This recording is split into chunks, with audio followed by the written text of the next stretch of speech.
그 중에서도 이제 연예인 A 씨는 A 씨는 떨린다 이제. 네, A 씨는 섭외가 들어왔을 당시에 네. 굉장히 싫어했다라고 들었어요. 싫어했어요? 네, 네. 굉장히 싫어했고 네. 그 이유는 네. 자기 이미지가 아빠, 유부남 뭐 이런 이미지로 굳혀질까봐 굉장히 싫어했다라고 얘기를 하더라고요. 일단 드라마니까 배우 쪽이네. 이거 내가 뭐 한정판 한 건데. 그래요? 그렇구나. 나 그래서 개그맨 쪽으로 쭉 가고 있다가 아니네. 곳곳에 함정판 왔어요. 네. 그래요? 궁금하면 1부에서 만나요. 본 팟캐스트는 지극히 개인적인 의견도 있습니다. 걸러서 들으세요.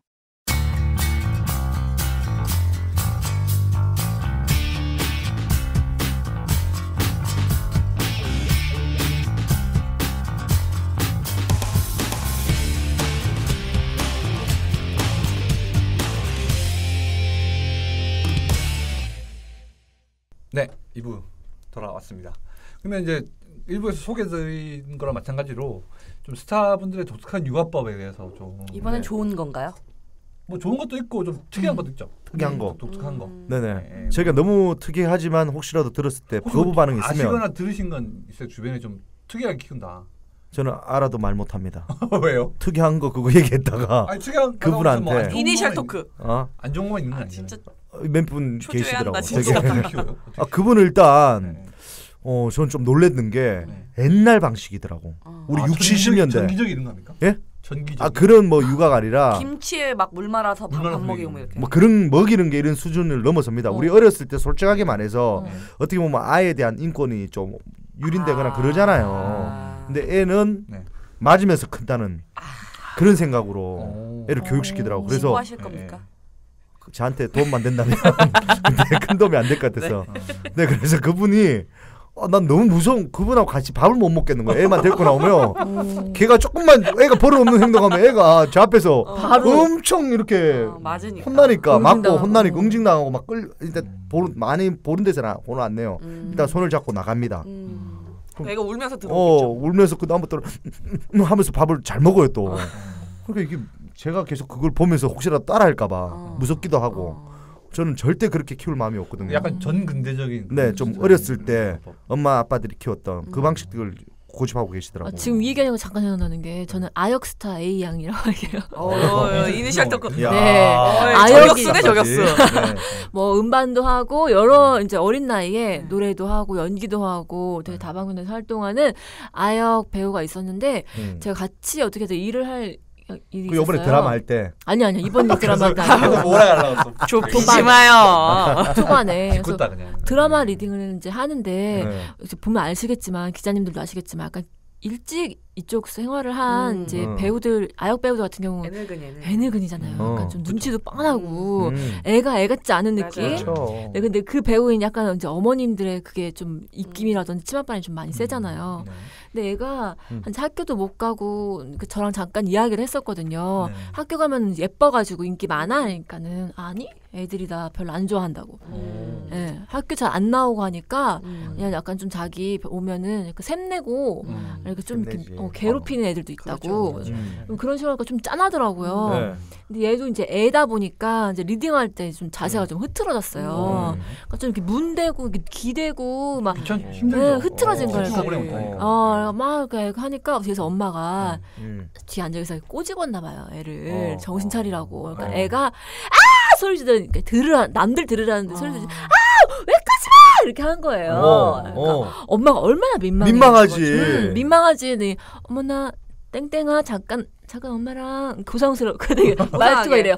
엄마랑 잠깐 세수하고 오자 이러니까 싫어 안 갈 거야. 나 무섭다. 내가 봤던 장면이야. 무서워. 정말 세수의 의미가 다른 게 있나 보네요. 세수가 그 세수가 아니거든. 물로 하는 세수가 아니야. 눈물 세수. 정신 세수 해야 되겠네. 정신 세수. 갔다 오더니 진짜 눈이 빨갛게 하더니 되게 바른 자세로 꼿꼿이 앉아서 밥 잘 먹는 애랑 비슷하네요. 비슷하죠. 그 대본에 되게 열중하는 모습을 보고 굉장히 짠했다. 엄마가 프로네.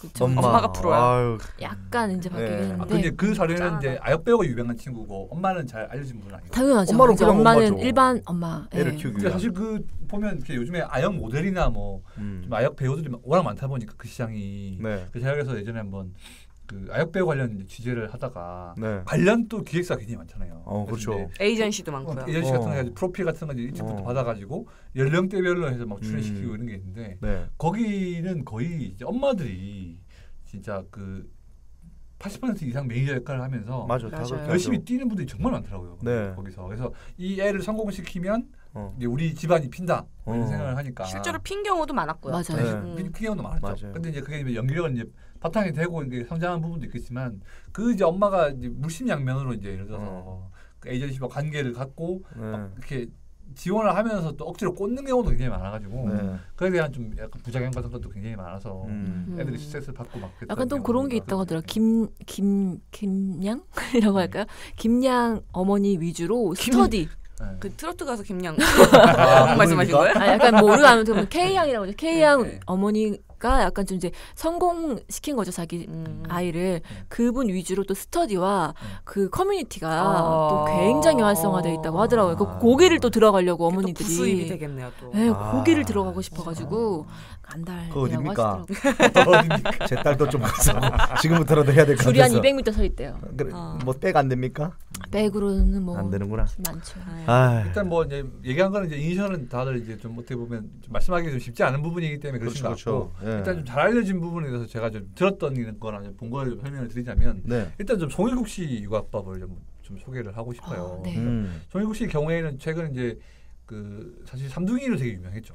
그래서 저는 삼둥이하고 좀 이렇게 나는 저도 인연이 있는 게 저희가 이제 아들이 나올 때쯤에 그때 삼둥이가 한창 그 이제 슈퍼맨 돌아왔다 해서 인기가 있었거든요. 그래서 저희 어머니가 이제 아들이 결혼했고 그랬는데 이제 자녀가 아직 없으니까 매번 이렇게 삼둥이를 재밌게 보고 있다고. 심지어는 이렇게 카톡 프로필 사진에도 삼둥이 사진을 올려놓고 심지어 어떤 경우가 있었냐면 아버지가 찍으신 것 같아요. 어머니가 TV에서 삼둥이를 보고 있는 장면을 뒤에서 찍었어요. 그러니까 이게 뭔가 암묵적으로 뭔가 손자를 보고 싶다는, 손녀를 보고 싶다는 빨리 만들어라. 의도를 좀 보여주신 그런 부분이 있는 것 같은데, 그래서 제가 이제 송일국 씨 인터뷰를 어떻게 하게 됐어요. 최근에 사극해가지고 이제 장영실이라는 작품에서 출연하셨잖아요. 그래서 끝나고 와서 만났었는데 처음에 이제 인터뷰는 그냥 뭐 자연스럽게 이제 뭐 드라마 얘기를 하는데 드라마가 워낙 또 재미없게 끝나가지고 잘 안 됐어. 인기가 없었거든요. 그러다 보니까 자연스럽게 그 당시 출연 중이던 슈퍼맨이 돌아왔다 쪽. 근데 그때 거의 막바지였어요. 그때 빠지셨나. 그래서 장영실 그 촬영장에 이제 삼둥이가 나와가지고 이제 카메오도 했었거든요. 맞아요. 애기 거지로 해가지고 이렇게 귀여워. 앉아가지고 이렇게 밥 달라고. 대한민국 만세. 귀여워. 그랬는데 저도 이제 지금 애기가 막 이제 자라가지고 좀 애기 되게 어리다. 그래서 막 그때부터 아빠 둘이서 인터뷰라는 그 본분을 갖다 내팽개치고 육아 얘기를 막 한 거예요. 근데 송일국 씨가 얘기하는 게 본인이 이제 이거는 뭐 이제 기사를 쓴 부분도 있고 안 쓴 부분도 있긴 한데 본인이 굉장히 좀 낙태점이었대요. 아빠로서. 그래서 이 프로그램이 정말 나한테 큰 의미가 있는 게 처음에 나는 솔직히 바쁘고 이러다 보니까 엄마도 또 사실은 법 쪽에 계신 분이다 보니까 이제 애기를 잘 못 보는 경우가 많아서 진짜 엄마도 그렇고 아빠도 그렇고 애기들한테는 어떻게 해야 잘해주는지도 모르겠고 일단 또 그 와이프가 되게 의지를 발휘해가지고 세상 중을 낳은 거잖아요. 정말 진짜 그런 힘든 과정이었다고 하더라고요. 그래서 막달이나 이럴 때 한 9개월, 10개월 넘어서는 거의 걸어 다닐 수도 없고 못 걷죠. 아파서 계속 울기만 했다고 할 정도로 되게 힘들게 낳았던 애기다 보니까 잘해주고 싶은데 이 요령은 두 분 다 잘 몰랐던 것 같더라고요. 근데 이제 송일국 씨 경우에는 이 프로그램을 통해서 많이 배웠구나. 그래도 억지로라도 이제 계속 스케줄이 있었는 걸 이제 애들한테 빼고 촬영을 위해서라도 이제 같이 모여 있게 되니까 자연스럽게 부성애가 생기고 여러 가지 좀 이렇게 많이 생겨서 슈퍼맨이 돌아왔다는 본인한테 되게 좀 큰 의미가 있다고 하는데 본인이 얘기했던 육아법 중에 특이했던 게 뭐냐면 일단 뭐 다른 것도 있겠지만 가장 제가 인상 깊게 들은 거는 열심히 찍으라는 거예요, 애기들. 사진을 찍든지 영상을 찍든지. 그래서 저도 이제 그때 애기 한참 키우고 뭐 귀여우니까 이제 사실은 귀여운 자고 애 있으신 분들은 무조건 사진 많이 찍잖아요. 많이 찍죠. 그래서 이제 막 사진첩 이런 데 보면 진짜 애 사진으로 도배가 되는 경우가 저도 많은데 그렇죠. 저 핸드폰 3,000장이 다 제 애기 사진. 다 그래요. 미혼 때는 보통 좋은 풍경이나 뭐 이쁜 음식, 셀카, 뭐 셀카 이런 것들이 많다면 결혼하고 아기를 낳기 시작하면 그때부터 전부 아기 사진으로 바뀌는데 맞아요. 정혜국 씨는 좀 더 체계적이더라고요. 그래서 저한테 적절할 찍기에 좋은 카메라 기종과 그걸 또 사야 돼? 외장하드 종류 그리고 그거를 업로드한 거를 사진첩으로 이렇게 내주는 업체를 저한테 소개시켜주셨어요. 아예 사진첩을 만들어주는구나. 그 팬들이 또 해외 팬들이 슈퍼맨이 돌아왔다의 그 고화질 파일을 다운받아가지고 그 조희국 씨 부분만 딱 편집을 해서 CD를 보내준대요. 이렇게. 그러니까 그거를 굳이 본인이 다시 보기를 안 봐도 해외에서 온 CD만 보고 그것만 모아놔도 훌륭한 선물이 된다고 하면서 애기가 뭐 씻을 때나 울 때나 뭐 심지어는 똥 쌀 때까지 그걸 다 기록에 남겨놔야 돼요. 그래서 제가 그래서 보면 제가 찍은 사진 보여주면서 이렇게 찍으면 되나 그러니까 이게 방법이 잘못됐다. 찍는 건 뭐예요? 왜요? 왜? 그러면서 이제 사진기를 이제 DSLR을 소개시켜줬고요. 그리고 핸드폰으로 굳이 찍어야 될 상황이 있으면 가로로 찍으라는 거예요. 세로가 나중에 아니라 영상으로 편집하기가 좋기 때문에 세로로 찍은 거 이렇게 세로로 나와서 이렇게 가로 화면 뭐 TV나 노트북에 보면 이렇게 잘리죠. 양옆에 잘리죠. 그러지 말고 배우 아빠답다. 가로로 찍으면 이게 화면에 유실 없이 다 되기 때문에 편집도 쉽고 그렇기 때문에 그렇게 찍으라. 3년을 난 뭐 했노? 다 세로 찍었네. 그래서 그거를 나중에 보다 보면 그러니까 뭐 큰 육아법은 아니지만 아기가 뭐 사실 솔직히 뭐 크다 보면 좀 말도 안 들을 수도 있고 되게 좀 그럴 수도 있는데 그때 모아놓은 걸 보면서 그때 그 힘으로 위로가 되는 거야.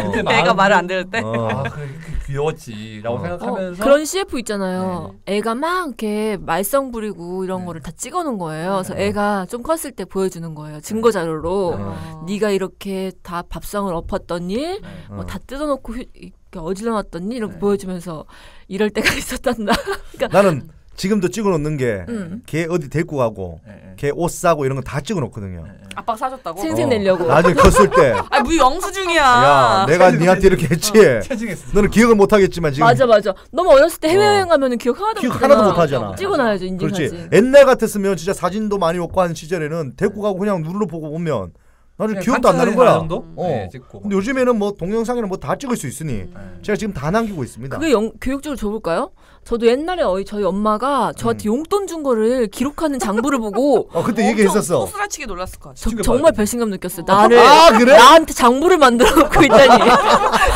용돈 준 거 얼마 이거. 그런 거 적고 있더라고요. 그래서 되게 그러니까 배신감. 대부분의 이 부모님들이 약간 좀 오해하시는 부분이 우리 아이의 예쁜 모습, 뭐 좋은 모습, 또 예쁜 데 가서 좋게 하는 것만 찍으려고 보통 애를 많이 쓰시는데 조희국 씨는 그렇지 않았다는 거죠. 그러니까 미웠던 모습이라든지 나도 그거 찍어놔야 되겠네. 심지어는 뭐 씻기고 아니면 약간 뭐 오줌 싸고 뭐 이런 사고를 치는 모습도 그걸 다 찍어놓으면은 나중에 그걸 보고도 사춘기 이후에 좀 교육을 할 때도 그러니까 내가 너네 키우면서 고생했다는 걸 보여주면서 아이들로 어필하네요. 맞네, 저하고 똑같네. 근데 이제 동엽 씨하고 차이는 뭐냐면 동엽 씨는 잘해준 거 위주로 많이 좀 하고 또 본인이 좀 사진에 나오길 원하지만 맨날 가족끼리 가니까 애기하고 엄마 사진이 있는데 본인 사진이 없다는 거예요. 제 사진은 없습니다. 제가 찍다 보니까. 맨날 찍으니까 그래서 나는 지금 이 애기가 클 때 나 옆에 없는 것 같다. 우리 애가 셀카를 자꾸 찍으라고 그랬거든요.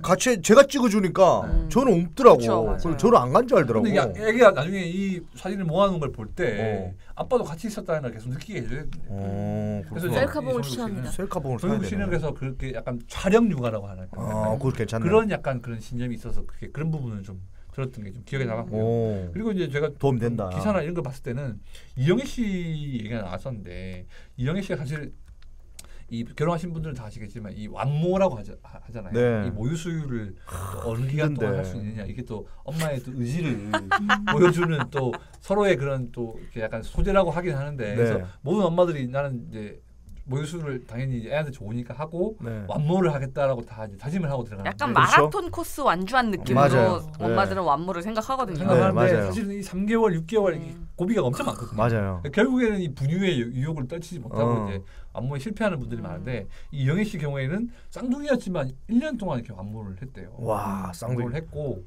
사실은 뭐 이영애 씨 경우에는 이제 일반 그런 부모님하고 다르게 좀 경제적으로 윤택하고 여유가 많아서 그럴 수 있겠지만 그래도 그런 마음을 갖고 이제 시도를 했다는 자체가 굉장히 대단해 보이는 부분이 있는 것 같고 그리고 이 아들하고 딸을 위해서 직접 이제 그 뭐 이유식이나 아니면 엄마가 먹는 것도 되게 중요하거든요. 사실은 그죠. 임신 기간에도 보면 엄마가 먹는 것도 되게 중요하기 때문에 인근에 있는 이제 사실 양평에 사시잖아요. 네. 그래서 이제 텃밭을 가꾸면서 거기서 수확한 그런 야채로만 이렇게 이유식을 한다든지 음식을 하면서 그렇게 육아를 하고 있다. 저도 양평에 살 수만 있다면 살고 싶네요.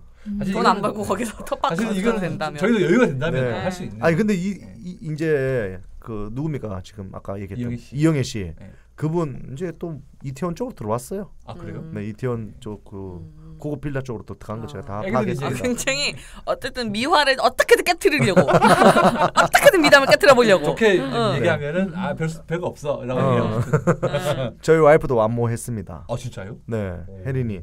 근데 완모하고 분유 먹인 아이의 차이가 좀 있긴 있는 것 같더라고요. 주변에 들어보니까 부분도 좀 있는 것 같아요. 그런 것도 있고 면역력 같은 거. 면역력이 좀 잘 아파요. 우리 애는 그렇게 생각보다 많이 아프진 않더라고. 저는 반대로 제가 좀 약간 그 다이어트에 강박이 있어서 네. 애를 낳는데 그러니까 다들 이제 임신부들은 착각을 해요. 애 낳으면 다시 원래대로 돌아올 거라고. 쉽지 않죠. 그런 희망으로 네, 근데 저는 이제 저는 좀 너무 많이 쪄서 30kg가 쪘거든요. 만삭인데 전 애 낳으면 30kg가 다 이렇게 나가는 줄 알았어요. 근데 생각해보면 애는 3.5kg 뭐 이렇게 태어나잖아요. 그래서 애를 낳고 몸무게를 쟀는데 3kg밖에 안 빠진 거예요. 애는 3.5kg인데. 배 무게만큼만 빠지죠. 그래요? 아니지. 0.5kg는 그럼 뭐야? 0.5kg 더 쪄 있는 거예요. 굉장히 저는 그거에 대해서 좀 강박관념이 심해서 아마 다른 엄마들도 많이 그럴 거예요. 굉장히 자괴감도 들고 나의 거울을 보면서 그래서 안 챙겨 먹었어요. 밥을 일부러 안 먹었어요? 네, 밥을 좀 줄이려고 하고. 왜냐하면 또 엄마들 사이에서는 그 모유 수유를 할 때 밥을 굳이 다 안 챙겨 먹어도 된다라는 그 당시에 그런 얘기들이 돌았어요. 엄마 카페나 뭐 이런 것들. 또 그런 거 귀가 얇아가지고 맹신을 하고 안 먹었더니만 어느 순간부터 애가 엄마 모유를 먹는데 삐쩍 말라서 영양가가 없었나 보다. 그래서 잘 먹어야 돼. 저는 또 반대로 얘가 좀 키가 크려나 왜 이렇게 길쭉길쭉하지 이랬는데 어머니가 이제 제가 복직을 하고 어머니가 이제 키우면서 분유를 먹었는데 막 살이 막 찌기 시작하더라고요. 그러니까 그동안 못 먹었구나 생각이 제가 너무 미안하더라. 그렇다고 제가 살을 뺀 것도 아니에요. 이것도 아니고 저것도 아니고 아이한테 못하지만 해서 너무 미안했죠. 어떻게 보면 이 시행착오 이런 부분이 좀 미혼부들한테는 좋은 좀. 근데 제 와이프 보니까 뭐 제가 모를 수도 있는 상황이 뭐 안에 있을지 모르겠지만 완무하니까 그게 힘들어서 살이 쭉쭉 빠진다고 하는데 제가 그걸 몰랐어요. 그래서 완모를 끝내고 와이프는 정상으로 돌아왔어. 어디만 빠지느냐 그것도 중요한데. 어디 빠졌으면 좋겠니? 여자들은 좀 진짜 친구들이 빠졌으면 좋겠니? 아직 안 났는데 그런 과정에서 빠지는 거는 되게 건강하지 않게 빠져요. 맞아요. 안 예쁘게 빠져요. 되게 쇠약하게 빠져요. 우리 와이프 좀 쇠약하게 빠졌어요. 엄마로서는 미용적으로 여자로서 그런 걸 좀 그 포기해야 얘기 맨날 되는 부분이 했어. 많아요. 우리 와이프가 애 완모하고 애 키우면서 내 몸 다 망가졌다. 이런 것도 이제 신경 쓰는 분도 많고. 그래서 이번에 둘째 낳으면 이제 더 이상 저희는 애 안 낳기로 얘기했기 때문에 이제 피부 관리도 좀 시키고 몸 관리, 체형 관리도 시킬 생각입니다. 그러니까 저도 이제 사실은 이 애를 키우면서 이제 그런 모유 수유의 세계를 봤었는데, 그러니까 진짜 힘든 게 한두 가지가 아닌 게 일단 기본적으로 사실 이 끼니 때에 맞춰서 뭔가 모유 수유를 할 수 있는 게 아니잖아요. 그러니까 엄마가 이제 그게 이제 좀 이렇게 생산이 활발해지는 시간이 또 있고 애기가 먹여야 되는 시간이 있다 보니까 그거를 미리 이제 좀 착유를 유추간다, 해서 유추. 그거를 갖다가 이제 좀 미리 만들어 놓고 좀 그 냉장 보관하고 그런 것도 있더라고요. 네, 맞아요. 그게 계속 이제 안 나오고 계속 있게 되면 또 약간 몸살이 나는 상황도 생기고 그러다 보니까 정기적으로 이걸 약간 빼줘야 되는데 맞아요. 전몸살. 이게 사실은 낮이나 밤이나 이게 시간이 상관없거든요. 그러니까 밤에도 갑자기 일어나서 해야 될 경우도 생기고 하니까 그런 부분에서 오는 고통들이 그걸 1년 동안 계속 해야 한다는 게 굉장히 좀 이렇게 엄마들 입장에서는 힘든. 그래서 제 와이프는 요번에 애기 낳으면 바로 분유 먹일 거라고 선포를 하더라고. 너무 힘들었다면. 그렇죠. 그래서 뭐 둘째가 약간 좀 소외받는 게 그런 부분이 있는 것 같아요. 둘째가 모유를 조금이라도 먹거든요. 둘째에서는 다들 이제 우리 둘째 얘기 조금 해볼까요? 뭐 이다은 기자님한테 정말 죄송하지만 죄송할 거 없습니다. 둘째를 이제 가져보니까 첫째가 있잖아요. 둘째는 신경을 안 쓰더라고 생각보다. 근데 저도 그럴 것 같아요. 상대적으로 좀 그렇게 되죠. 왜냐면 일단 우린 둘째는요 첫째 낳을 때만 해도 2주에 한 번씩 병원을 갔습니다. 그쵸, 저희가. 근데 지금 한 달이 넘어도 잘 안 가요 병원을.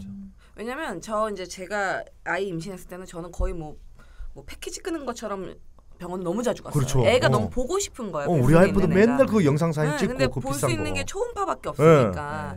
근데 만약에 이제 둘째를 가진다면 저는 안 할 것 같다는 생각은 해요. 우리 앞에 안 하더라고. 어떻게 변해가는지 이제 아니까. 그리고 사실 얼굴 초음파에 나온 얼굴이랑 실제 태어난 얼굴이랑 그렇게 비슷하지도 않아요. 달라. 네. 심지어 제 아는 분은 이제 의료기계 만들 때인데 그 당시에는 그 안에 초음파 사진이랑 딴 거 그냥 넣어놓고 그냥 막 준대. 그럼 엄마들이 우리 애구나 한번 좋아했대. 설마. 옛날에 처음에 만들 때. 얼굴이 크게 다르진 않으니까. 근데 다 비슷하거든요 얼굴이. 이게 뭐 이렇게 그런 물에 불어 있으니까 막 퉁퉁 부어 있고 이래서 사실 별로 다를 건 없어요. 그러고 나서 이제 더 지금 놀라운 거는 이제 애가 한 달 남았거든요. 베네 쪼그리조차 안 샀습니다. 물론 첫째 비해서 너무 하신 거 아니에요? 너무 둘 다 지금 아무 대책이 아니 들어갈 때 사면 되니까. 성별도 다르잖아요. 성별도 달라. 성별 다른 게 준비해야 되는 거 아니에요? 준비 이제 하긴 해야 되는데. 저희는 성별이 같으니까 크게 많이 준비할 거. 어차피 애 낳고 준비해도 다 되니까. 그리고 또 주더라고 병원에서 베네 쪼그리. 맞아요. 우리가 사 입히는 것보다 그쪽에서 다 입혀서 막 주던데. 그것도 다 협찬 받아서 병원도 협찬을 받거든요. 네. 또 갑자기 이 얘기 하시니까 또 스타들의 독특한 육아법이 갑자기 생각났는데. 아니요, 이건 아니고요. 누구예요? 네, 임창정 씨랑 정상훈 씨가 굉장히 지금 굉장히 영화도 벌써 한 3편 정도 다둥이 아니에요, 찍었고, 네, 죠. 그래서 이 두 분이 처음 만나서 가장 먼저 이제 마음을 털 수 있었던 게 두 분 다 아들 부자. 라는 것 때문에 임창정 씨 몇 명이에요? 임창정 씨 4분. 4분이래. 4명. 4명. 다 아들. 정상훈 씨도 최근에 셋째를 낳는데 다 아들. 헐. 그래서 두 분이 처음 만났을 때 저희 와이프가 진짜 두려워하는 상황이었어요. 처음에 만났을 때 정상훈 씨가 창정이 형님 뭐 이번에 뭐 아이 뭐 낳으셨다면 축하합니다. 아들. 너도 아들? 그리고 1분 동안 말을 안 하고 서로 쳐다보기만 했대요. 네. 그러면서 굉장히 친해졌는데 정상훈 씨가 이제 임창정 씨를 칭찬하기로 임창정 씨 이제 아이가 넷이니까 친환경적인 부분을 생각해서 제주도로 이사를 갔다고 하더라고요. 그러면서 아무래도 좀 일이 다 서울에 있고 뭐 로케를 가도 대부분 지방으로 가기 때문에 제주도에서는 왔다 갔다 하기 힘든데 오로지 아이들을 위해서 그렇게 결정한 게 정말 대단하다라고 말씀을 하셨고 정상훈 씨도 굉장히 좀 제가 감명 깊었던 게 칭따오 그죠? 근데 지금 굉장히 대세잖아요. 저는 총각인 줄 알았더니 결혼해서 애가 있어요. 애가 셋이죠. 그래서 굉장히 이제 대세라서 어깨에 막 이렇게 힘이 들어갈 법도 한데 그죠. 굉장히 모든 공을 아내한테 돌리고 또 자기의 모토는 가화만사성이라서 자기는 늘 생계형 배우로 모든 작품 족족 다 할 거라고 얘기를 하시면서 아이들에 대한 사랑 엄청 많이 피력을 하시더라고요. 지금 저는 약간 얘기하면 생각난 게 저는 이제 권혜여 선배님이랑 같이 프로그램을 영화 프로그램 같이 했었는데 권혜여 선배님 제가 그러니까 그 화이라는 영화 기억납니다. 회가 이제 화이라는 영화였어요. 근데 거기 여진구 씨가 거기 보면 학교를 안 가고 거기서 이제 김윤석 씨한테 총을 쏘는 방법이라든지 이런 거를 집에서 배우고 이렇게 삼촌들하고 살잖아요. 근데 제가 너무나도 알게 모르게 되게 고정관념적으로 학교를 다니지 않는다는 거에 대해서 되게 충격을 받은 거예요. 그러니까 의무교육이 우리나라 지금 중학교까지인가요? 그렇죠. 네. 중학교까지 맞나요? 옛날 사람이라 저 때는 초등학교 때까지여가지고. 네, 맞아요. 국민학교죠. 저 국민학교 마지막 세대예요. 국민학교로. 네, 국민학교 졸업이에요. 초등학교 졸업 앨범 보면 국민학교 적혀 있어요. 아무튼 그랬는데 그거에 되게 나이가 이렇게 있어도 어느 정도 이렇게 교육 과정을 다 밟아야 되는 게 정상이라고 생각을 했던 모양이에요, 제가. 그래서 그거에 좀 충격을 받았다 얘기를 드렸는데, 무슨 말씀드렸는데, 이제 알고 보니까 선배님, 권혜여 선배님 자녀들도 학교를 이제 보내지 않고 이제 홈스터디랑 대안교육을 하시는 거예요. 그래서 너무 제가 정말요? 근데 지금 아이가 이제 중학생 이제 하는데 하고 싶은 거를 하게끔 뭘 해라 이게 아니라 그래서 애가 요리를 배우고 싶다고 해서 요리를 그럼 가라 해서 요리 학원에 다닌대요. 남들은 막 뭐 이렇게 입시 학원 다니고 할 때 수학, 과학 이런 거 배우는데 요리를 하고 싶기 때문에 요리를 배워서 요리 관련된 전문거를 이제 흥미가 있고 이 길이다 싶으면 끝까지 이렇게 해주는 거고 하니까 그래서 조금 일찍 남들보다 자기 하고 싶은 거 적성에 맞는 걸 찾게끔 해주는 교육법을 하셔가지고 되게 너무 놀랐거든요. 그럼 건물주가 되고 싶어요 이렇게 하면. 건물을 사줘야지. 살 만큼 이제 그 직업을 가져야죠. 집 하나 주고. 공인중개사가 돼야죠. 그렇게 되는 거예요. 그렇게 본인이 어느 대학을 목표로 공부하는 게 아니라 아들도 하나 너무 잘생긴 훈남 아들이 있는데 일본에 가고서 자기가 좀 배우고 싶은 게 있다라고 해서 그때 이제 우리나라 나이로 치면 이제 고등학교를 다녀야 되는데 그래 그럼 그렇게 해라 해서 또 그 본인의 의사라든지 그러니까 오히려 이렇게 책임감이라든지 이런 의사를 자기한테 맡겨놓으니까 본인이 더 오히려 자기 장래에 대해서 책임감을 가지고 이제 하게 되는 것 같더라고요. 그래서 보면서 정말 되게 선진국형 저는 근데 이게 쭉 듣는데 저희 부모님의 교육관에 대해서 디스를 한번 해야 되겠다는 생각이 들어요. 갑자기 쑥 드는 게 갑자기 엄마 아빠를 아무 생각 없다가 중학교 1학년 때인가 2학년 때 제가 미국에 공부하러 갈 수 있는 기회가 있었습니다. 진짜요? 네. 그때 우리 이모부가 뭐 버지니아 주립대학교 교수로 이제 가게 되면서 그 집에 있는 식구들이 다 이제 떠납니다. 그 교환 교수로 가나? 뭐 그렇게 되면서 가서 거기서 2년인가 살다가 온다 그러더라고요. 그래서 우리 이모부가 동엽이도 공부를 좀 하니까 그 당시에 공부를 좀 잘했어요. 같이 미국으로 가서 선진 교육을 받을 수 있는 기회를 주겠다. 선택해라. 그리고 제가 고민했는데 가는 게 나을 것 같아요. 가겠다 했더니 엄마가 너 이모부 밑에서 남의 집에서 눈칫밥 보면서 살 수 없게 되겠다. 너 여기 있어라. 난 가겠다. 한데 엄마가 막았어요. 돈도 많이 들고 이 뒷바라지 하는 것도. 것 같은데 돈도 많이 들고. 그래서 못 가게 됐습니다. 근데 저희 이제 같이 갔던 그 사촌 동생은 영어가 엄청 늘어올 거 아니에요.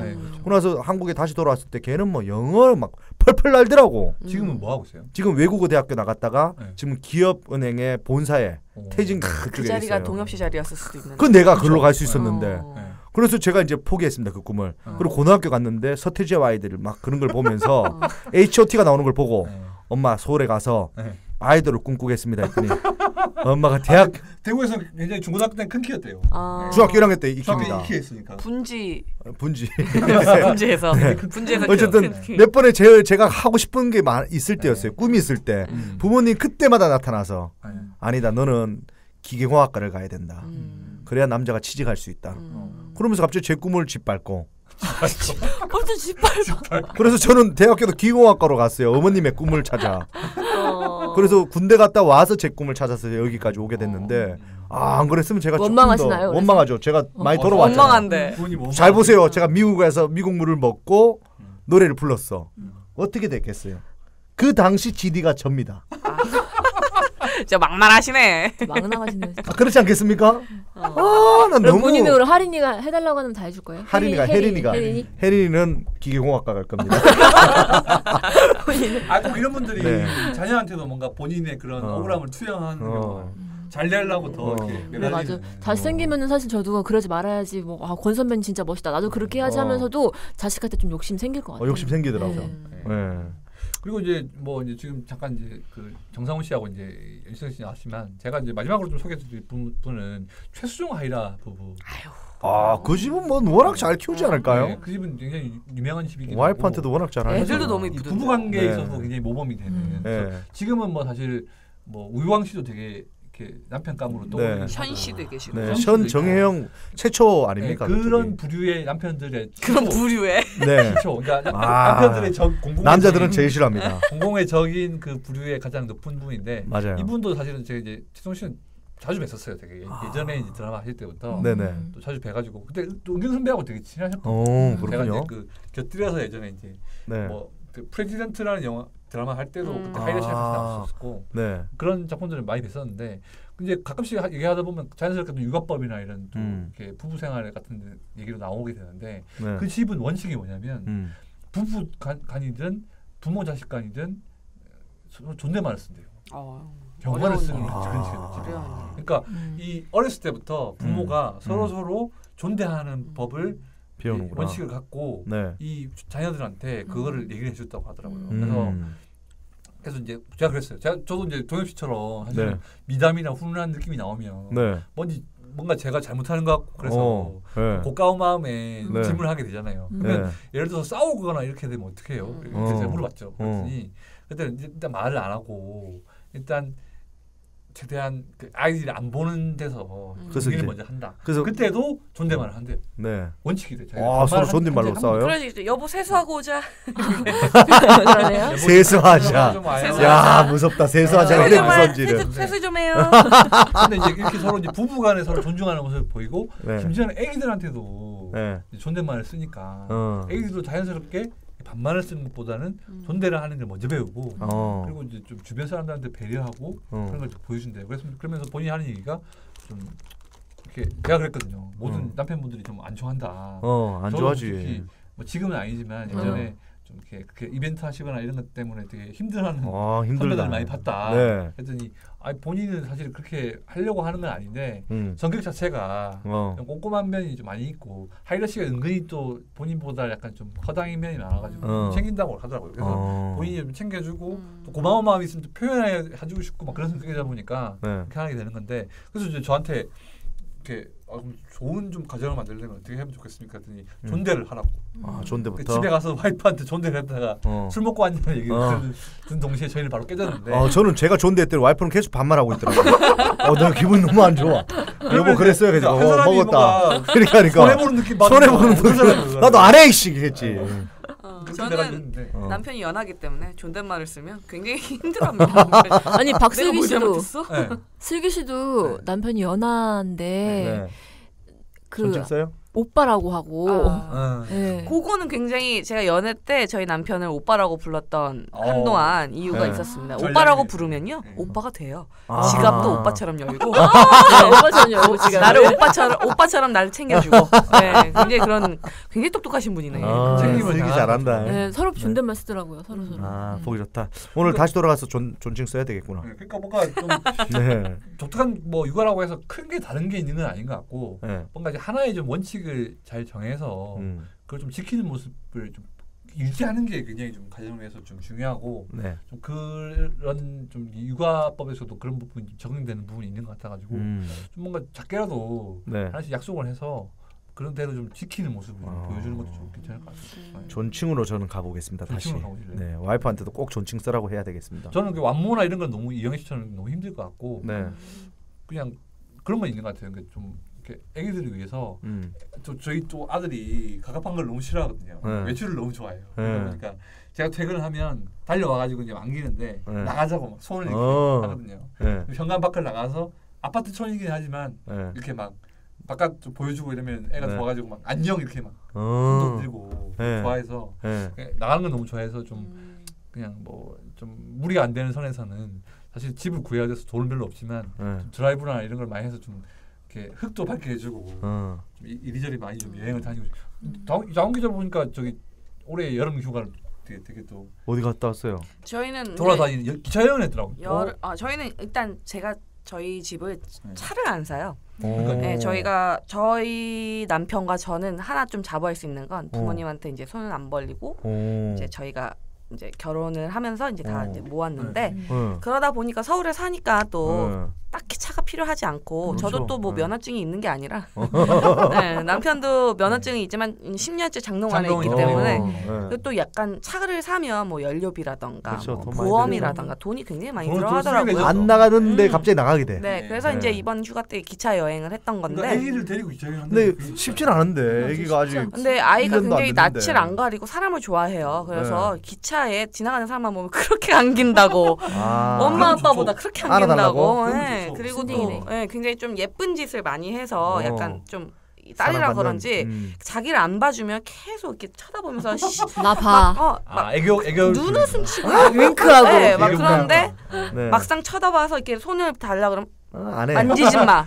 보기만 해. 나는 날 보기만 해. 이렇게 해서 나 연예인이야. 나만 봐. 기차 여행이 그렇게 어렵지는 않았습니다. 근데 그러면 바리바리 싸야 될 게 많을 건데 음식이랑. 저는 그 얘기 이제 당 기자가 이제 기차 여행 간다는 얘기를 듣고 나서 와이프한테 해줬더니 와 어떻게 그렇게 갈 수 있냐. 진짜 우리 와이프한테 얘기했으면. 그래서 저희는 이제 기차 여행을 가더라도 마치 저기 어디 미국 여행 가는 거죠. 캐리어를 이만한 거를 대형 특대형짜리를 2개를 가져갑니다. 거기 진짜 대단한 애기 이유식이랑 뭐 그다음에 젖병 뭐 이런 것들 다 넣어야 되기 때문에 그렇게 해놓고 하인이나 누구 하나 데리고 가는 거 아니에요? 아니요. 진짜 딱 그냥 가족들끼리만 했습니까? 가족들끼리 가야죠. 와 쉽지 않은데. 하인 가면 돈 들잖아요. 사실 저희가 이제 저희끼리 서로 자랑 안 해서 그렇지 또 잘 뜯어보면 남들이 놀랄만한 포인트가 또 있을 거예요. 그러니까 너무 좀 남들 따라하려고 초조하거나 이런 건 별로 안 좋은 것 같고. 저는 초지일간 어머니를 믿습니다. 본인이 갖고 있는 좀 신념이 있다면 잘 밀고 가는 것도 중요합니다. 맞습니다. 사실 제가 요 최근에 들었던 얘기 중에 가슴에 와닿았던 게 애기들이 막 밝고 뭐 애기들이 좀 잘 키우고 싶다 애기들을 그러려면 와이프한테 잘해라. 그 얘기를 하더라고. 와이프가 행복해야 애들도 행복하고. 그런 부분이. 그리고 와이프가 알아서 다 케어해주니까. 아무리 이제 아빠들이 참 노력하고 마음을 그렇게 먹는다고 해도 엄마들의 그런 노력이나 마음에는 이제 못 따라가죠. 네, 그래서 이제 제가 그 얘기를 듣고 이제 노력을 요즘 하고 있거든요. 네. 그래서 어제 처음으로 우리 와이프한테 문자가 왔어요. 너무 행복한 하루였다고. 뭘 해주셨는데? 어제 이제 라디오가 하나 있어가지고 라디오를 끝나자마자 와이프랑 정말 죄송하지만 애는 이제 장모님 집에 맡겨놓고 잠깐 둘만의 시간에 용돈을 좀 드리고 맡기고 영화 한 편 보고 살인자의 기억법. 근데 왜 스릴러 영화를 봤어요? 하필은 볼 게 없어가지고 뭔지를 몰라. 그게 뭐 공포 영화였으면 안 봤을 건데 살인자의 기억법 뭐 기억하는 거가 봤다. 뭘 잘 기억해보자. 몰라 나 기억법이 뭔지도 모르고 안에 뭔 내용인지 찾아보지도 않고 그냥 빨리 영화를 한 편 봐야 되겠다는 생각에 가서 제일 빠른 게 그거더라고. 그걸 보고 나와서 와이프가 정말 하고 싶었던 오락실에서 숨은 그림 찾기. 소박하시네요. 그걸 막 찾더니 그거 하고 나서 제가 또 노래방에서 노래 한 몇 곡 불러주고. 아까 그 사진이 네, 그 사진입니다. 그래서 존니 이런 거 불러줬습니까? 존니.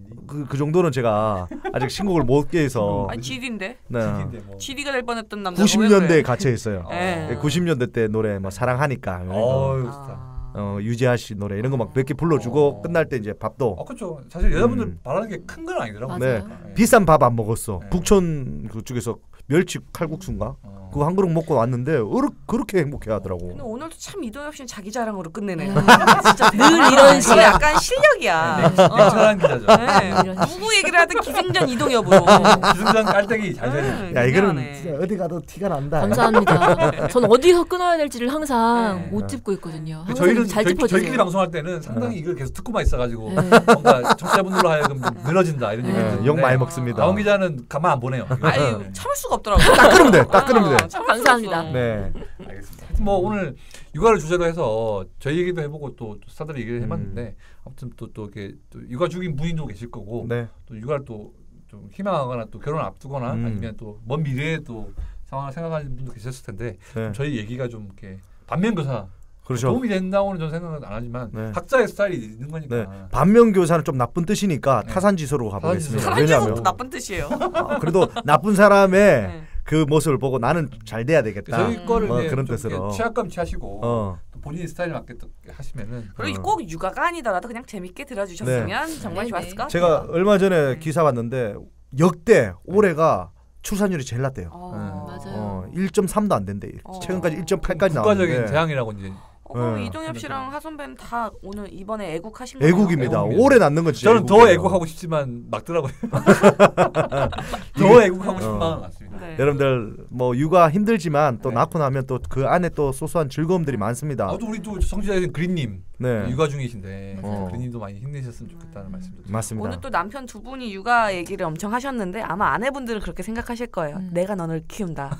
내가 너를 키우고 있는데 무슨 육아니? 계속 첫째 아들이라 했습니다. 너무 싫다. 알겠습니다. 그러면 오늘 저희는 이제 저희 수단을 여기서 마무리하고 다음 주에 좀 좋은 모습 좀 보여드리겠습니다. 좋습니다. 다음 주에 만나요. 안녕. 감사합니다. 엔딩도 이렇게 합니까? 끝났나? 이렇게 끝난 것도 아니고 안 끝난 것도 아니고 쳐주면서 끝나기 그래서. 진짜 확실하게 화끈하게 끝나잖아요. 안녕. 끝내는 탁. 수고하셨습니다. 수고하셨습니다. 우리 방송이 끝날 듯 안 끝날 듯 끝날 듯 안 끝날 듯 클로징이 안 거의 클로징이 10분이야. 클로징 시작하면 10분. 딱 끝내버리네. 야 이거.